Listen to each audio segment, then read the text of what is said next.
Hello, everyone. On behalf of Global Nomads Group and the Pulitzer Center on Crisis Reporting, I'm so pleased to be joining you today. My name is Rachel in New York, and I'll be the facilitator for today's 60-minute broadcast, Witness to Emptying the World's Aquarium, a conversation with Erik Vance.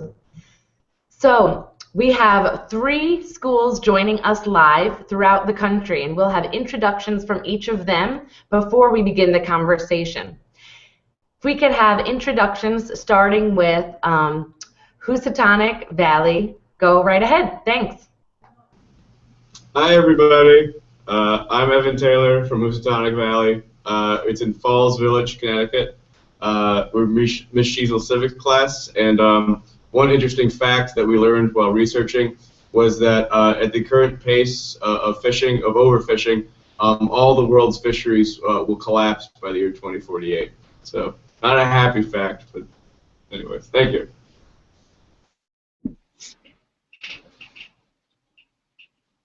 Hi, I'm Abby, and we're from Allesdale Middle School, located in Washington, D.C. One fact is that even though overfishing is a huge problem, it's one of the only resources that some countries cannot rely on. Thank you. Hello, my name is Morgan Wagner. We're here in the Global Issues Room at Tallwood High School in Virginia Beach, Virginia. Our fact that we had was that our local fishing markets don't actually mostly get our fish locally, but from around the world. Thank you. Thank you so much to our ambassador schools who are joining us live. I'd also encourage all the schools that are watching this in their classroom. Please introduce yourself in the chat box, tell us where you're from and what you're excited to learn today. So as you know, we're all here to talk to science writer and Pulitzer Center trustee Erik Vance, who is joining us from California today. We're so excited to have him share his work on overfishing and sustainability throughout the world. Erik, we're ready for an introduction from you. Thank you. Okay, great. My name's Erik Vance. I'm a science journalist. I write about a lot of different kinds of issues in science, but in the last couple of years I've been focusing a lot on the oceans because in my mind, you know, the ocean collapse and the ocean crisis is sort of right up there with climate change as the most important issues that our planet is facing. And I actually got into this, oddly enough, well, my background is in science, so I used to be a biologist. I used to do animal and plant and bird surveys, and I worked in South Africa, dissecting sharks and doing all kinds of different things in Cape Town, and I kind of wanted to do something a little more communications based, a little more hands-on, and so I got into journalism, and I got into the oceans writing through just through writing a story about a restaurant in my area. And their efforts to become sustainable, and how hard it is to find sustainable fish, and what that means for small businesses, and that led me to the Sea of Cortez, swimming with sharks in Mexico, and then now China and Hong Kong, and I'm going to Australia to swim with great white sharks next month. So it's been a lot of fish lately. Thank you. Thank you so much, Erik. So I would like to open it up for some questions first from all of you that are joining us. First of all, let's have a show of hands. How many of you eat fish regularly? Raise your hand. Okay. How many of you, okay, some people, yeah. How many of you eat fish in your school cafeteria? If fish is served in your school cafeteria? Yeah? Okay. Great. How many of you ever thought about the fisheries or the people that the fishermen, the people who caught the fish, or how they were caught before doing your research for this program? Wow, we have some very conscientious citizens. That's wonderful. So hopefully we'll continue learning about that today for the next, 50 minutes or so. So why don't we hear questions to Erik? Why don't we begin with Tallwood? Again, give us your name, and let's hear any questions to Erik. And then we'll, Erik can give us some answers, and then we'll move to questions from Alice Deal, and then questions from Housatonic. And again, feel free to put your questions online for those of you joining us virtually. Turning it over to Tallwood. Thank you. Hi, my name is Danya from Tallwood, and my question was, out of all methods taken to help the fish-depleted water bodies, which do you think is the best, or what do you think we could do to improve them? Thank you. I'm sorry, can you repeat the question? And I'm going to ask you, Danya, if you could come up closer to the camera so we can hear you a bit better. Thanks. I'm sorry about that. My question was, out of all methods taken to help the fish-depleted water bodies, which do you think is the best, or what do you think we could do to improve them? Thank you. Great question. And that could set the sort of the how do we know what to eat? Like what's the silver bullet that can that can be the magic way of catching fish, and tell us if what we're eating is okay. And I would love very much to have a simple answer to that question. There are some very nerdy answers to that question. The Scottish seine is this bizarre kind of old-fashioned but very sustainable method of like dropping this net in and sort of like almost touching the ground, but then sort of tapping it, pushing up the dirt, and then like catching the animals that get disturbed. But these are very esoteric, kind of obscure methods, and you're not going to find a lot of Scottish seine caught fish out there. The real answer is there's not a silver bullet. One way of thinking of it, if it's farmed and it has fins, that can be a problem. If it's farmed and it doesn't have fins, that tends to be better. So a farmed scallop is better than a farmed salmon. But there are good and bad actors in all of these things. There are some people who, generally shrimp aren't a great thing to buy because there's so many other animals that are caught alongside the shrimp. But a couple months ago, I was in Louisiana and I was meeting with a fisherman who caught almost no bycatch. He had almost no extra fish that are being caught in his nets because he was so good at using these nets correctly, and he was just a master at these different devices that keep other animals out of his nets. So it really screams for sort of a government oversight, but there are a few methods. Anything that uses a hook and line, anything where you have single hooks, like if you're dragging a hook behind a boat, those are great. Those are wonderful. But if you take those hooks and you leave them out for 4 days, just across miles and miles of ocean, what's called long lining, that's less good. So if something is what they call hook and line or rod and reel caught, that's about the only thing that you can be guaranteed is sustainable. Does that answer your question? Thank you.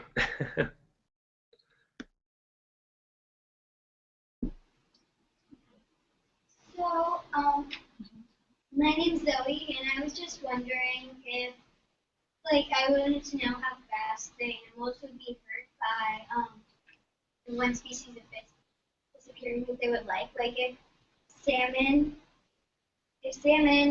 went extinct, then how long would it take for the bears to be affected by that change in their environment? Thank you. That's a great question. Wow. Yeah, the answer to that is they wouldn't need to go extinct if they were even if you see a decline, that will immediately affect other species, and not just salmon and bears. It'll affect all species. So you can see these relationships in Southern California. They have as the sea lions go down, the sharks also that eat the sea lions also go down, but the lobster that are eaten by the sea lions go up. And then as the sea lions now are going up, sharks may also be going up, and lobster are going down. So, and then there's 100 other little changes that are happening all the time, all at the same time. And so by the time a species like salmon was to go extinct, you had to have been seeing the damage to bears, or to there's a lot of animals that actually eat the salmon. There are eagles, especially the dead salmon. They're very, very popular. When the salmon run, there's a lot of animals that go around to catch them. You would be seeing that for many years, and there are some salmon runs that are extinct in Southern California, where they used to have salmon and now they're gone, and you see it immediately.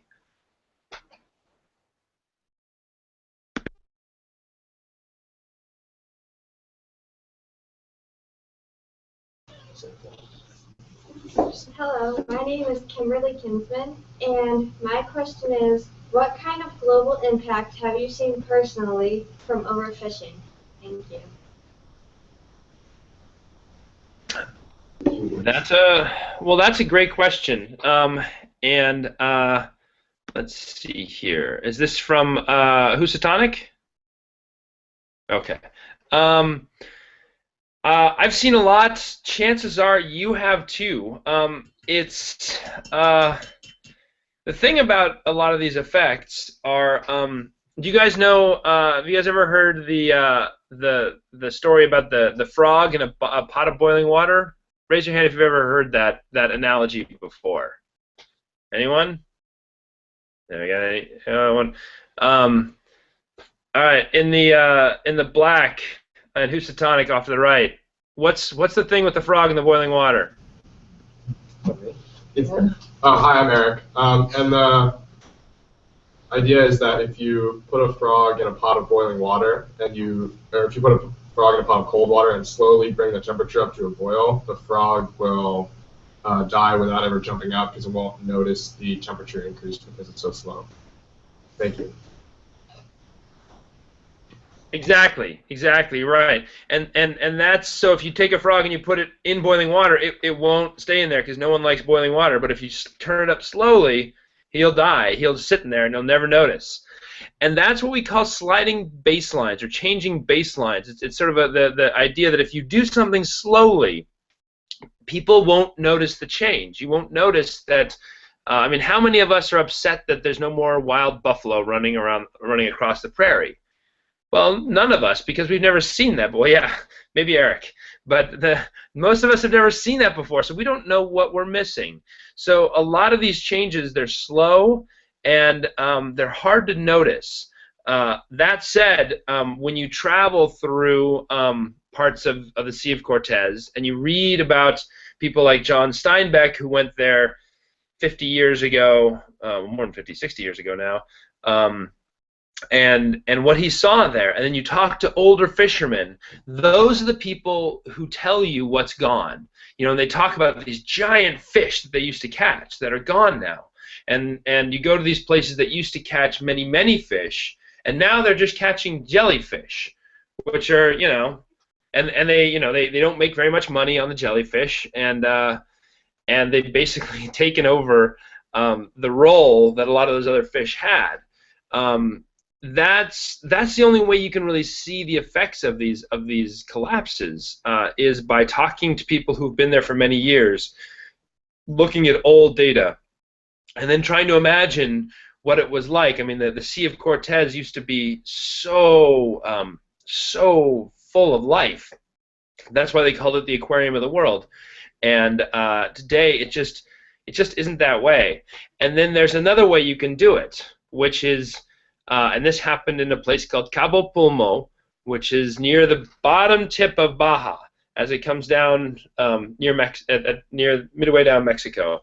There's a little place where they've banned fishing, and it's a little preserve only for scuba diving. And there's 400%, 4 times as much fish in this one little area than everywhere else. So that's it's like a glimpse into the past. And then you talk to an older fisherman or a diver, and they say, "Oh, Cabo Pulmo is nice, but it's not like it used to be." I mean, the whole, so now you have to imagine that times, 2 or 3, and that's what it used to be. And that's the only way you can see the effects, because it happens on such a large scale.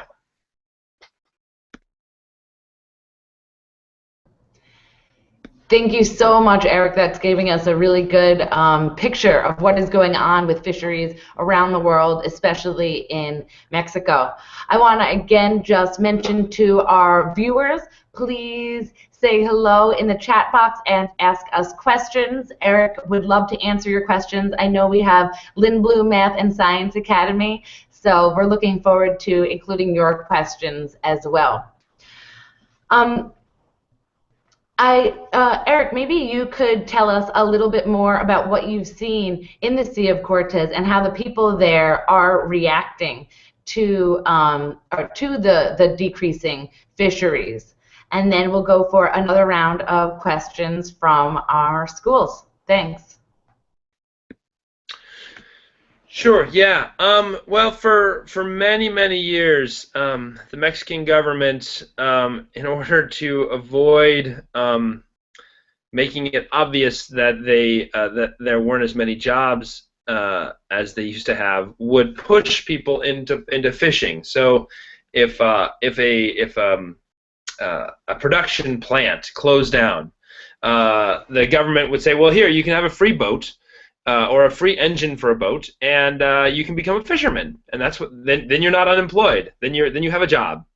So after many years of that, a lot of people. There were probably more fishermen in Mexico than the ocean could necessarily support, and as the fisheries have collapsed, those people have suffered. Some of them have gone into the drug trade, which is for a lot of fishermen, it's they know how to use the waterways. They can load their boats up with drugs, and then they can take them north up towards Sonora and Arizona, and if they get caught, they can just throw the drugs overboard, and because most of them are divers, they can come back later and dive and pick the drugs up and then continue on their journey.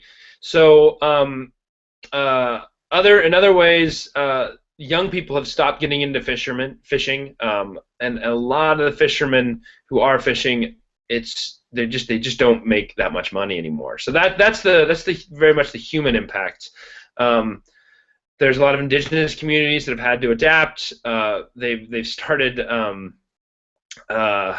Some of these indigenous communities have actually started boarding the boats, the shrimping boats that go by. They pull up their little boats up alongside, they climb up on there, and then they say, okay, we're going to have to tax you now because we have rifles, and we'd like 10% of your fish, of your shrimp. And oddly enough, many people seem to think this is a good use of community resources because they're indigenous communities, and they're really nice about it. But I don't think this is a very good way to manage a resource. But these are what people do when there's just no more fish left, and there needs to be better ways to manage fisheries, and we all share these resources. All these animals go from one country to the next, and we're not doing a very good job of keeping track of what they do in each country. Especially, boy, you know, some of these sharks and some of these big species, they move a lot. Thank you. Thanks, Eric. I think that's, you know, you're talking about not only the animals that are affected and the humans too. And so, you know, there's more than one reason for us to care about the fish, to care about the ocean and the environment, because not only does it affect my environment here in New York, but it affects your environment in California and those of people around the world. So I actually have a question coming in from Lindblom High School. Why is farming animals with fins so much worse than farming those without? You mentioned before, Eric, that if there was, you know, a farmed scallop, then that would be better than a farmed another fish. So what is the difference between the farmed animals? And maybe tell us a bit about what farming fish means. I've only seen farms with cows on them. What does it mean to farm fish? Thanks. Okay. Yeah. No, I didn't make that rule. So so it's often tossed around, and so I can't stick by it too well. But let me explain to you what that means. So a cow farm is it can be a bunch of cattle running across a grassy area, eating grass, and then coming back every night, and sort of free-range cattle. It can also be sort of a big building, where all the cattle are sort of are plugged in, and they're just being fed, and as soon as they're big enough, they're harvested. And those sort of industrial versus sort of the traditional style of farming. Those are the two kinds of farming methods of cattle. Fish are the same way. You can and most fishing is done in that second way, where you have a tiny little pond, and you just pack in as many fish as you can, and you feed them, and then they poop, and you feed them, and then they poop, and then and once they're big enough, you eat them. And it's just a matter of how fast can you get these things to grow. Right? Now all that waste has to go somewhere, and this is where the problem with fin fishing comes in. With fin fish farming, is not many places are terribly concerned with where that waste goes, and the same is probably true if you want to consider a shrimp having a fin. That they'd probably be in the same group. They just throw not only the waste but also fertilizers. Antibiotics, you know, the medicines that the fish are ingesting, all those can go into rivers, they can go into coastlines, and this is a big problem in places like Thailand and in Mexico to some extent, and there's a lot of, and actually also in the North Atlantic, up where you guys are in Connecticut, some of those areas there's a lot of salmon farming. That said, there are things you can do. There are things that farmers can do, and I visited a number of farms where they're trying to go towards the other type of farming, where you have cattle just wandering along the hillsides. You can do that with fish too, and sometimes smaller animals, where you can sort of create a space for them to wander around. And then when it's time, you sort of round them up, and then you put them into you put them in these big nets, and it's more like free-range fishing or fish farming, and that's a much more, it's a less lower impact way to raise fish. There are ways to clean the water before they go out to sea. You can also put your ponds inland and let the water sort of slowly work its way back to the rivers and the ocean, so that it gets clean by the time it gets there. So there are some ways to deal with it, but they're all expensive. But the best way to deal with it is not to have finfish at all, because if you use, well, we need to have some solutions for this. But if you get a clam, clams don't make waste, they filter waste, right? Scallops, abalone. These are animals that are filtering. So they're actually taking they're actually taking nutrients in the water and cleaning them out. So these are fish that if you farm them, you can have, you know, lines and lines of clams all along the shore in little boxes. And if water's going through, it comes out cleaner than it went in. So farmed scallops, farmed shellfish are far more sustainable and very, very healthy for the environment because of the way they live, because they're not picky. You don't have to grow them like you do a fish. They just filter. So that, I hope that answers the question. That's why people historically have said that if it has fins, it's good. If it doesn't have, no, sorry, if it has fins, it's bad. If it doesn't have fins, it's good. But we need to change that. We need to find solutions that work beyond just only eating farmed scallops. Thank you. Thank you, Eric, and thank you to Lindblom Math and Science Academy in Chicago for that great question. I'd like to hear some more questions from our participants. Why don't we start with a question at Alice Deal, then we'll get a question from Tallwood and a question from Housatonic. Thank you. Okay, hi, I'm James. So I was wondering, once people have, because I know a way that we could stop the overfishing is just doing moderation. I'm wondering, once people have, if that does happen and people realize to do in moderation, what impact will that have on the economy? Thank you. Okay, your question was about, I'm just going to rephrase it. If people start eating sustainably or in moderation, what that would do to the economy, is that right? Or maybe try your question again one more time, just to make sure I've got it right. Yeah, that's correct. Yeah, that's correct. Thanks. That's. All right. Well, that's a good question, and unfortunately, the way that we understand it now, if you want to eat sustainably, it's more expensive to eat sustainably than it is to just get it. So a lot of people, and I think someone at Alice Deal was saying that a lot of countries, it's all they can afford is fishing, and that's right. Some economies, some communities can't afford to spend more to catch fish. And so there are some places that can't, you know, all these solutions cost money, and if we're running out of fish, asking someone who's barely making it, barely surviving, to spend more money in order to catch fish, it's just not going to happen. And if they don't, what happens? Well, I mean, is the government going to, is the military going to come in and arrest you?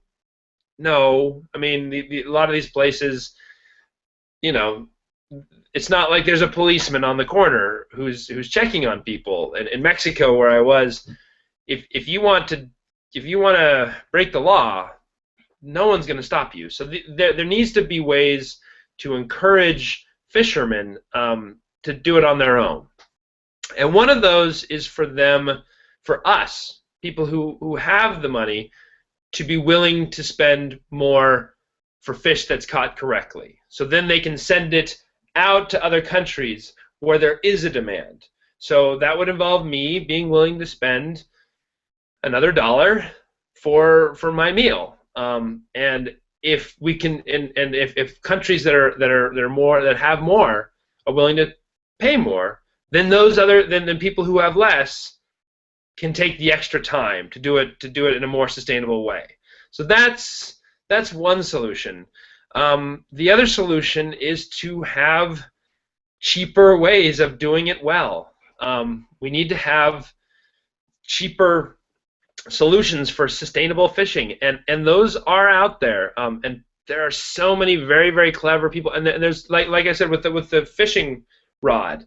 You know, if you know, everyone can use these fishing rods, but it can be very tricky convincing people to do things that they haven't done before or that they haven't done recently. I mean, no one likes to change. No one likes new things. I hate new things. I've Google Hangouts is hard enough for me. I don't need new things. So for these fishermen, it can be very hard, even if they can make more money and it's better for them.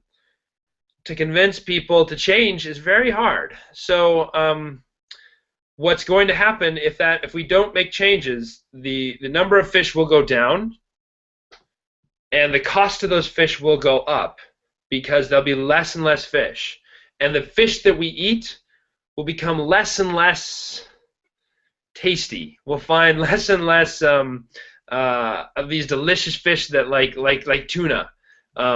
As they disappear, we're going to have less interesting fish because the most delicious ones will be gone.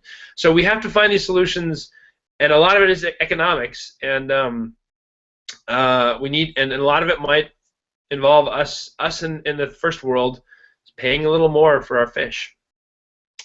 Thank you.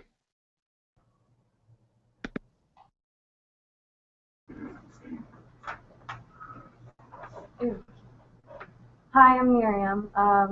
Could you discuss whether or not the most common fish that are eaten are genetically modified to get more money? Thank you. Ooh, genetically modified. I'm going to. Can I just avoid that question altogether? Genetically modified fish. So there's been a lot of noise made about fish genes that have been put into plants. Have any fish been genetically modified? I mean, I don't want to get on a soapbox. Isn't actually a real scientific term because what is genetically modified? If you breed something, is it genetically modified? If you put it under radiation and the whole thing mutates, is that genetically modified?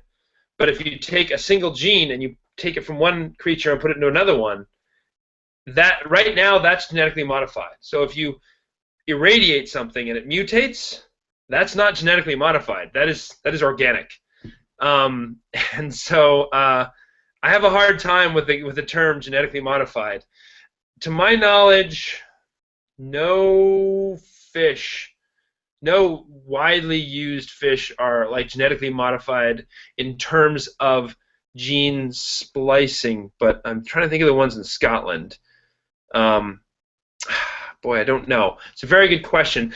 I've never seen anything that would suggest that a genetically modified organism of any kind is a health problem. They can be economic problems. I've written about this before in about plants. People can have economic problems because of genetically modified organisms, but there aren't very many fish. There's got to be some shrimp that have been genetically modified. I just don't know what they are. Those would be easy. But the concern over genetically modified plants and a lot of animals, it's not a health concern. It's really an economic issue. Is who's making money and who's going bankrupt. And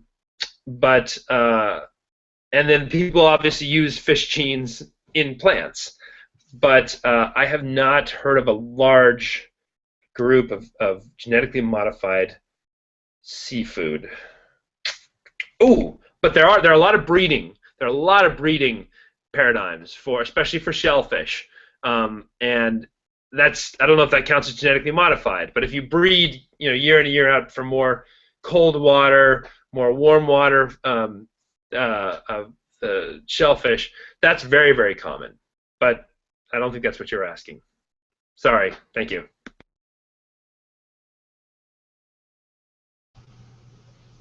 I'm Taylor, and my question is, do you think that the focus the White House is taking on the Trans-Pacific Partnership will be an effective way to curb overfishing? Thank you. Wow, that is a great question. Someone's been doing their homework. Wow. So I wrote a story in a magazine that's coming out soon, meant to sort of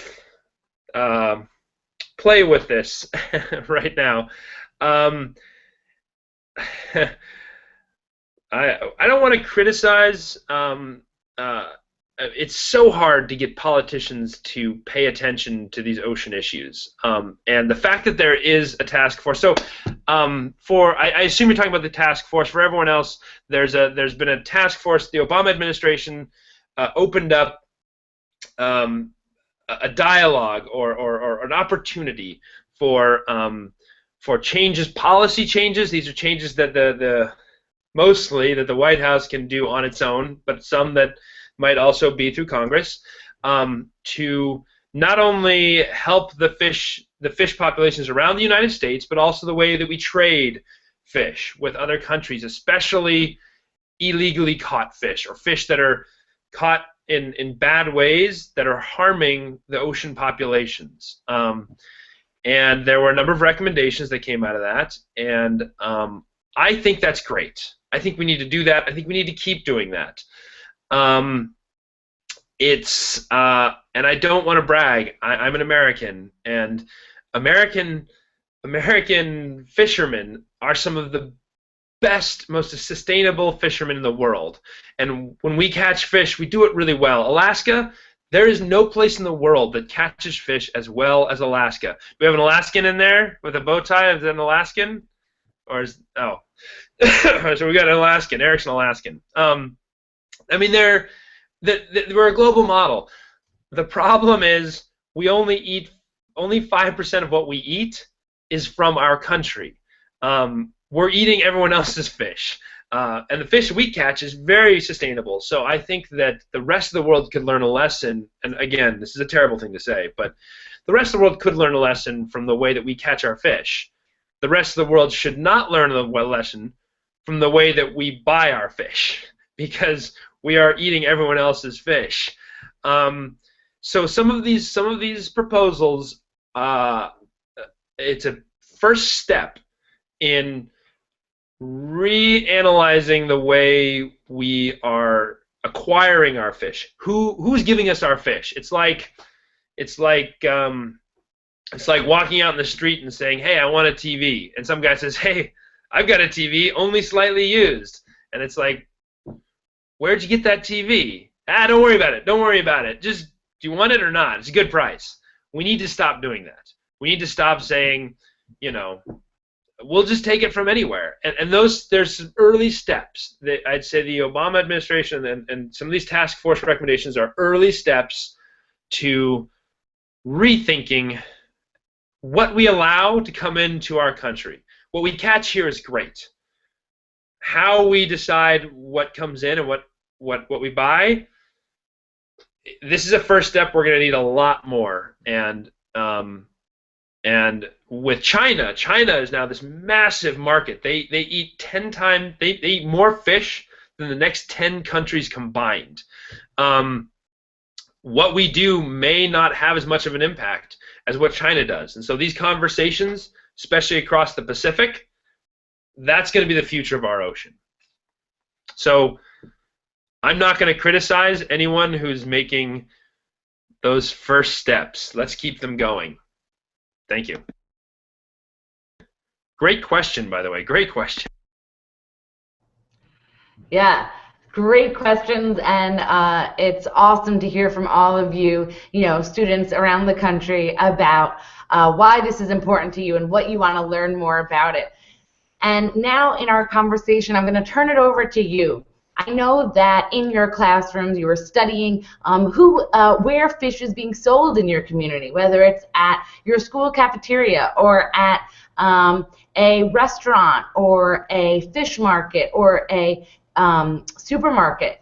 And you did some research and you came up with sustainable seafood recommendations that you think would help those places that are selling it or consuming or buying that seafood. That would help.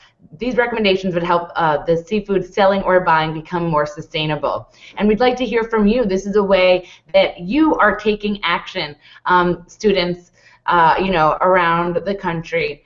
to to make a difference in this. We'll talk more about how we can make a difference, but right now we'd love to hear your recommendations and what you think will work in your community.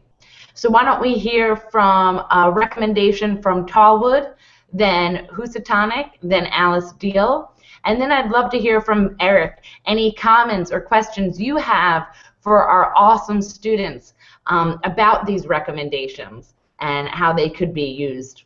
Thank you. Hi, I'm Eliza from Tallwood High School, and I called a fishery on the eastern shore of Virginia, which is near Maryland, and they didn't give us any definite answers, but I know some grocery stores like Harris Teeter, they sell sustainable fish. Thank you.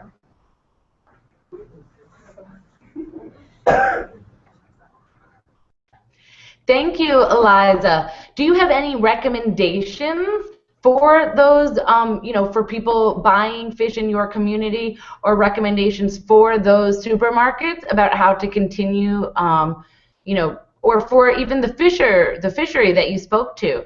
What do you think they should do to take action? They said that most of their fish came from Norway and up in Canada. So I believe that if we focus more on our local fish, then maybe we could keep the population at like a steady rate. Thank you.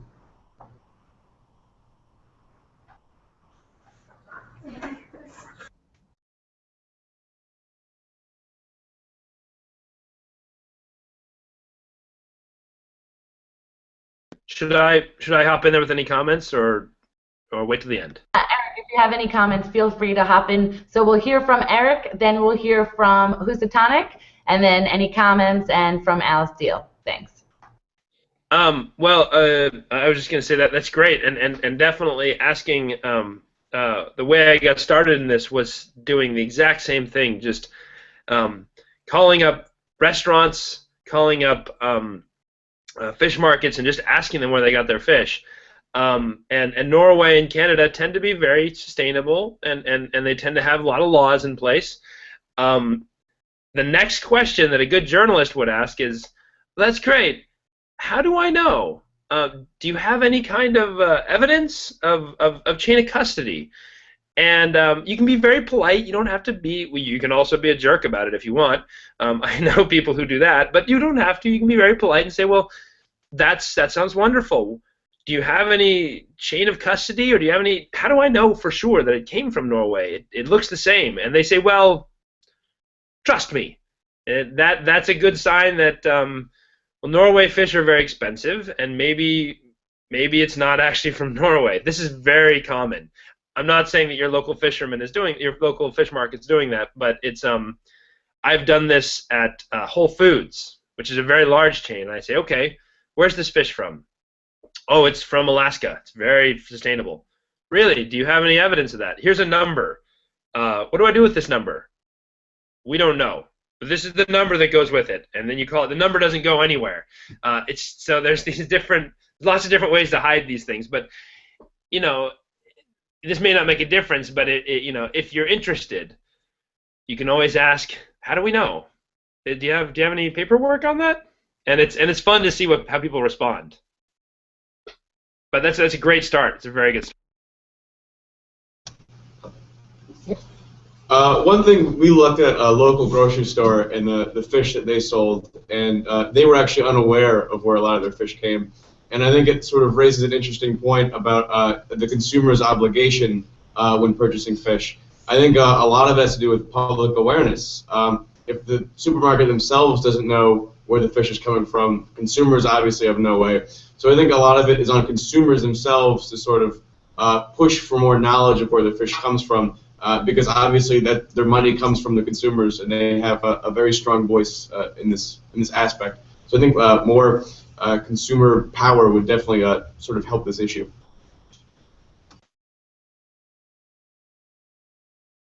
Yeah, I mean, let me ask you guys this: if you could get a nice, what is it, iPhone 6, that was probably stolen, for a great price.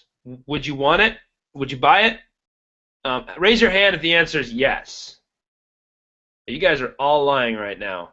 Every one of you guys is just not being honest. Okay, because I mean, who knows? Maybe we've all had cell phones stolen from us, and it's terrible. And then you think about someone else using your phone, and sometimes you even see like their photos up on your account online. That happened to my wife just a couple months ago, and like this random woman's like on her feed. That's basically what happens when you're buying fish from, when your market's buying fish from someone that you don't know, or they're not tracking where the fish is coming from. I mean, there could be terrible things. There could be slave labor that allowed that fish to be caught. We don't know, so you have to know where your fish is coming from, and it's the market's job to know that, and it's our job to ask. And that's exactly what we should be doing. We should be asking. And if they don't know, you shouldn't feel bad because you asked. They should feel bad for not knowing where their fish came from. It's just as if you went to the iPhone store and they said, "Oh, we found this iPhone. You want to buy it? I'll give you half price." We wouldn't do that. It's the same question. So that's really great. That's also a really great observation. Thank you. Hi, my name is Kayla, and a recommendation I have is during the summer, a lot of people purchase like seafood at restaurants. So if restaurants could limit the time that you could be able to buy some kind of seafood, that will actually like help out the sustainability of catching those kinds of fish. That was the recommendation I had. Thank you. Let me just check and make sure. So you were saying that that the amount of time that they sell each fish could be different depending, right? Do I have that right? Yes. That's a really, really good point. So a lot of people don't realize this, but fish are like plants. They have different seasons. Some seasons where there's lots of one type of fish, and then the next season there's none. So salmon are in the summer. A lot of crab are in the fall, and it's just like fruit. And if a restaurant is selling salmon in the winter, you're right. That is probably not a very sustainable fish, because it's not the season for salmon. Where would you get a salmon in the winter? So if a restaurant wants to be sustainable, wants to help the ocean, they need to think about different times of year and how long are you going to sell that fish. And if someone wants salmon in the winter, the restaurant needs to say, "We don't have any. There's no good salmon to have now." And then the buyer says, "Well, I want salmon." And then you have to say, Would you like to try some cod? Would you like to try some other fish? Let's do something different. Try a new fish. And that goes for everyone listening. Like, try something new. Try some sardines. Sardines can be really good if they're cooked right. Be flexible. Most of what we eat is salmon, tuna, and shrimp as Americans. That's all we eat. Try something new. And that can help a lot if you're willing to be flexible. If it's not the time of year for one fish, try something else. And we have, to go along with this, another question from Lynn Bloom, Math and Science Academy, that are just wondering, what can young people do to help solve this problem? We hear what you're saying about being flexible, about asking where our fish is from, but is there anything else that we can do? We're all on this program because we want to be engaged in this. We believe it's important. And how can we make a difference? Thank you. Well, that's really a great question. It may not be popular. It may not make you friends. But what I do is one of the great things about fish, like beef, chicken. These are things that when you eat that, like you buy it at the store, you bring it home and you cook it. But with fish, we buy a lot of that in restaurants. And I don't know how many of you guys have had fish in restaurants, but if you have a lot of the fish that we eat is in restaurants. And when you're at the restaurant and the waiter is there, you can ask that question, and then you can say, do you know where the fish comes from? And the waiter might say, no, we're not really sure, we don't really know. And then all you have to say is, well, it's really important to me that you're buying sustainably. I'll buy the salmon today. Well, I'll have the salmon now, but I really think it's important that you need to be sustainable. That one sentence can make a restaurant panic.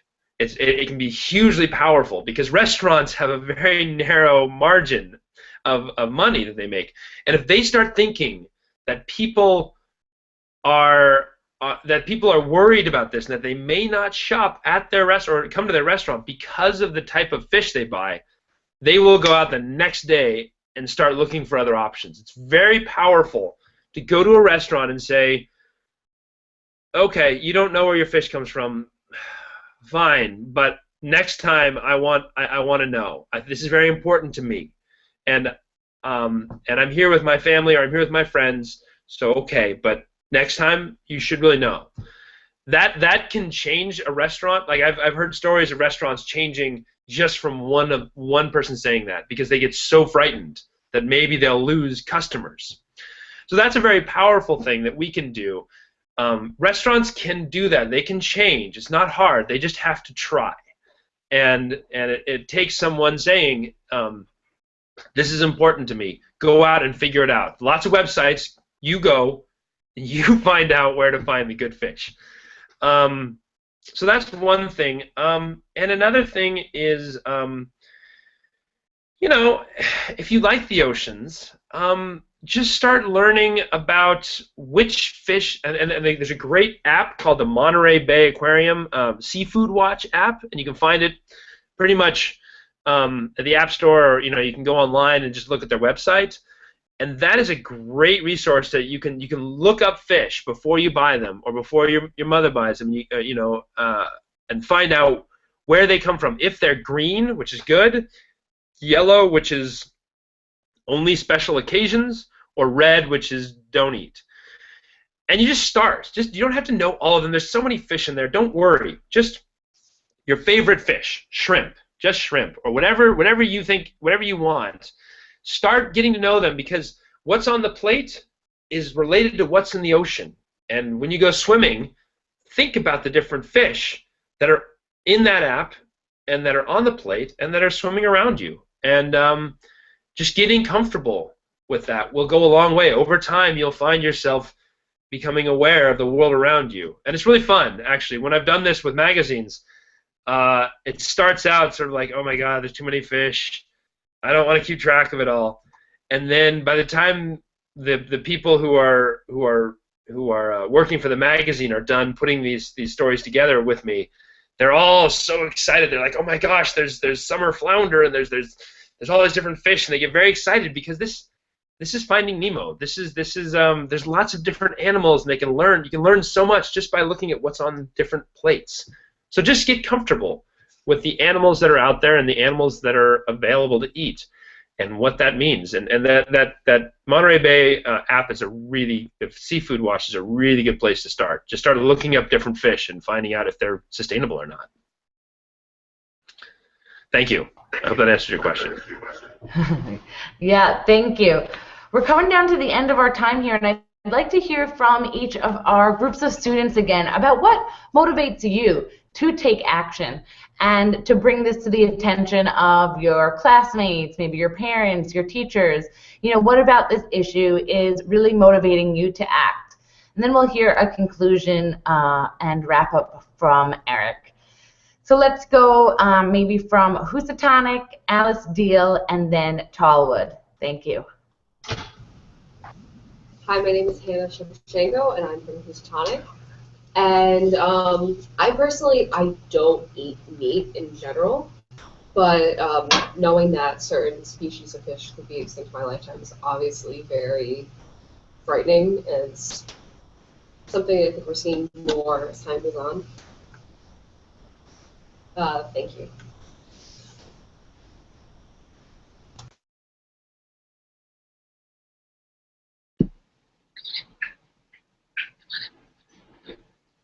Hi, I'm Julian, and what motivates me to tell other people about this is because I eat fish like almost every week, and I really want to know whether the fish I eat is safe for my family and for other people.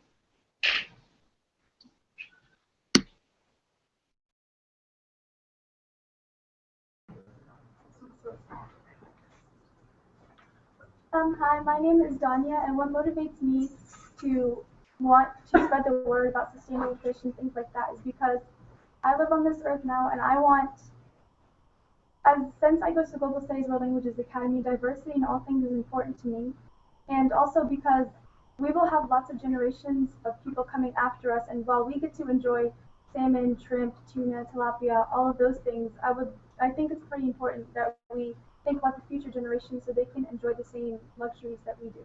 Thank you.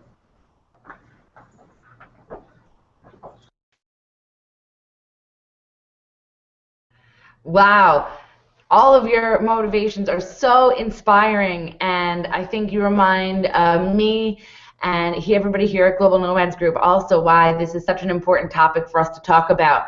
I'd like to turn it over one more time to Erik to hear any more thoughts on this issue that you've spent so much time in your career as well as your personal life studying, about what we can do to make a difference and why it's so important. Thank you.